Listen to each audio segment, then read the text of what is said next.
मैं मेरे साथ जो दुर्व्यवहार हुआ मैं उसके प्रति मैं दुखी हूँ। भारतीय जनता पार्टी पूरे विश्व की एक नंबर की पार्टी है, तो वहाँ पे अब कार्यकर्ताओं की वैल्यू जीरो हो चुकी है, क्योंकि जनता की आवाज़ उठानी नहीं है, सिर्फ और सिर्फ सत्ता लोग पड़ा हुआ है। ना समझाने का कोशिश किया है, अगर उसके पास नहीं है तो वो झूठ बोलते हैं, लेकिन उस काम का कोई परफॉर्मेंस उन्होंने नहीं दिखाया। शिव कुमार जी, शाखा 9 में आपका स्वागत है। नमस्कार। आपने भगवा टोपी उतारकर लाल टोपी पहन ली है, आखिर इसके पीछे की वजह क्या है? देखिए, हर आदमी की कुछ ना कुछ वजह होती है, तो कहीं ना कहीं अपना पलायन करता है। तो मेरी भी ऐसी कुछ वजह है, इसलिए मैं पलायन किया। जबकि भाजपा एक बहुत बड़ी पार्टी है जी ये सब जानते हैं। जी। उसमें आप मंडल में मंत्री थे, जी एक अच्छे पद पर थे, जी और आपने उसको रिजाइन किया जी और समाजवादी पार्टी में आए। जी। तो लोगों को क्या कहना चाहते हैं इसके बारे में? देखिए, मैं भाजपा फिर से बोल रहा हूँ कि मैंने पार्टी नहीं छोड़ी थी, मुझे पार्टी छोड़ने पे मजबूर किया गया, और मैं अपने साथियों के साथ मिलकर निर्णय लिया हूँ। ये मेरा कोई अकेले का निर्णय नहीं है। मैं इसके पहले चारकों विधानसभा युवा मोर्चा का अध्यक्ष था। अध्यक्ष के नाते मैंने जो काम करना चाहिए था मैं उससे बढ़ के किया, और मैंने अच्छा परफॉर्मेंस किया। उनका क्या दुख है वो उसने बताना चाहिए। वो युवा मोर्चा के अध्यक्ष थे, उसने क्या क्या कार्यक्रम किए, उसने कौन सा परफॉर्मेंस किया। ये पार्टी अभी परफॉर्मेंस ऑडिट पे चलती है। उसके बाद मुझे चारकों विधानसभा में बेसिक में मंत्री बनाया गया। उस काम को भी मैं बखूबी निभा रहा था, लेकिन ऐसा मुझे लगा कहीं ना कहीं कि मुझे कहीं ना कहीं आघात लगा, और मैं बोला कि अगर मैं यहीं पे वो करूँ और मेरे साथी जो हैं कहीं मेरा साथ छोड़ दें कि भाई आप अब कुछ कर ही नहीं रहे हो, लगता है कि आप अपने हिसाब से अपने तक ही सीमित रहना चाहते हो, तो मैं लोगों के लिए भी कुछ करना चाहता हूँ ना भैया। समाजवादी पार्टी में आपको क्या पद मिला है? नहीं, मैंने अभी तक सदस्यता ग्रहण की है। मैंने कोई पद का अभी तक वो नहीं किया है। पार्टी जो पद देगी उसको बखूबी निभाएंगे और संगठन के लिए काम करेंगे। बीजेपी की जो सोच है और समाजवादी की जो सोच है, बहुत जमीन आसमान का फर्क है। कैसे ढलेंगे उसके अंदर?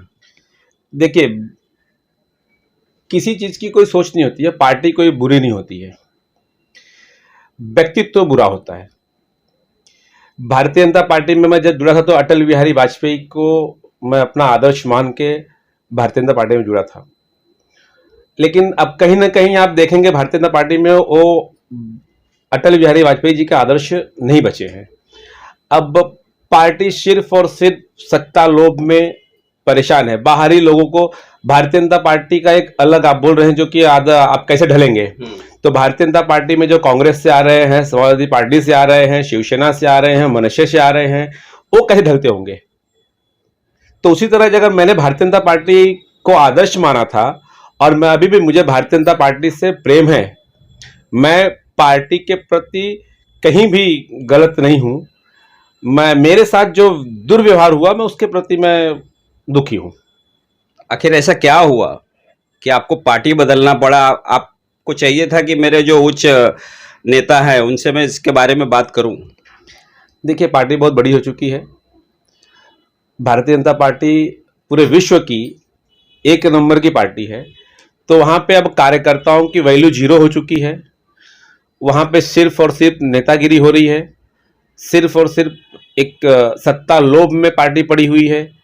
समाज के बारे में कुछ सोचना नहीं है, समाज के हित के लिए कुछ सोचना नहीं है, जनता का कुछ जो चीज़ें हैं जनता की आवाज़ उठानी नहीं है, सिर्फ और सिर्फ सत्ता लोभ पड़ा हुआ है। तो वहाँ पे तो फिर पूंजीपति और बड़े लोगों को ही पूछा जाएगा। हमें हमारे से समाज सेवक, हमारे से छोटे आदमी की कुछ वहाँ वजूद नहीं है।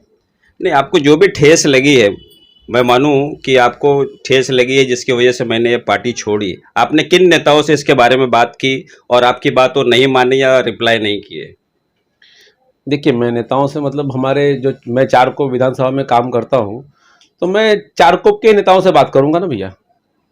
ऊपर के नेताओं को मैं क्यों ब्लेम दूँ या किसी को ब्लेम दूँ? तो मैं चारकोप के नेताओं से बात किया था, जो मुझे बात करनी थी जितनी, और जो मुझे रिप्लाई आया फिर वो भी ठीक थे। तो मुझे समझ में आया कि शायद मेरी ज़रूरत यहाँ पे अब नहीं है। तो एक मान सम्मान तो इंसान का होता है ना भाई। मतलब जो भी रिप्लाई आया वो संतोषजनक नहीं था, ये मान के चला जाए। बिल्कुल संतोषजनक नहीं था। लेकिन उनका कहीं से ये कहना है कि जो बातचीत उनके साथ में हुई है उसमें जिस प्रकार से उनसे बात हुई है, आपकी हुई है और जो उनके मंडल के हैं उनकी हुई है, उससे उनको ठेस पहुंची है, इसके लिए उन्होंने पार्टी छोड़ी। बीजेपी से उन्हें कोई तकलीफ नहीं। उनको जो मेरे से बातचीत हुई हो, अगर उनके पास रिकॉर्ड होगा तो उन्होंने पब्लिक में पब्लिश करना चाहिए। अगर वो फ़ोन रिकॉर्डेड होगा तो जिसके कारण ठेस पहुंची है वो पब्लिक में उन्होंने रिलीज़ कर देना चाहिए, तो पब्लिक को भी पता चले कि मैंने उसको कितना समझाने का कोशिश किया है। अगर उसके पास नहीं है तो वो झूठ बोलते हैं। कहीं आपने टिकट की तो मांग नहीं की थी उनसे?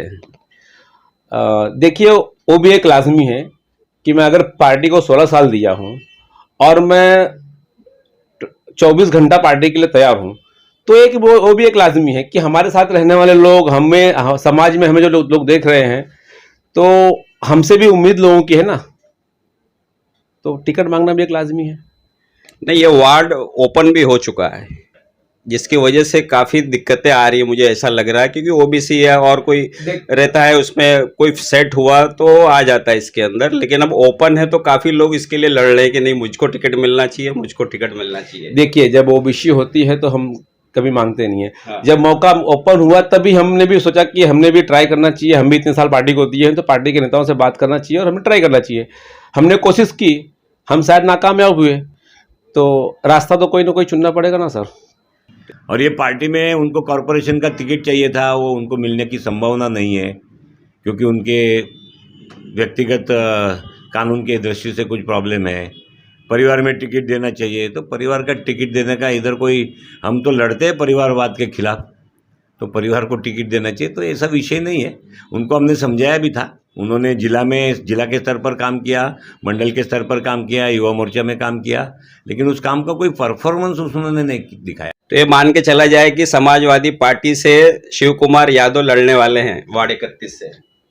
अब देखिए, ऐसा है कि जिसको मैंने 16 साल दिया, उसने मुझे टिकट अगर न देने का वो किया हो, तो मैंने समाजवादी पार्टी को तो अभी कुछ दिया नहीं है, लेकिन मेहनत करेंगे, कोशिश करेंगे, प्रयास करेंगे, जो हो पाएगा, जैसा हो पाएगा, फिर पार्टी जो निर्णय लेगी उस पर काम करेंगे। मतलब अगर समाजवादी पार्टी आपको टिकट नहीं देती है, फिर भी आप समाजवादी पार्टी से जुड़े रहेंगे आगे?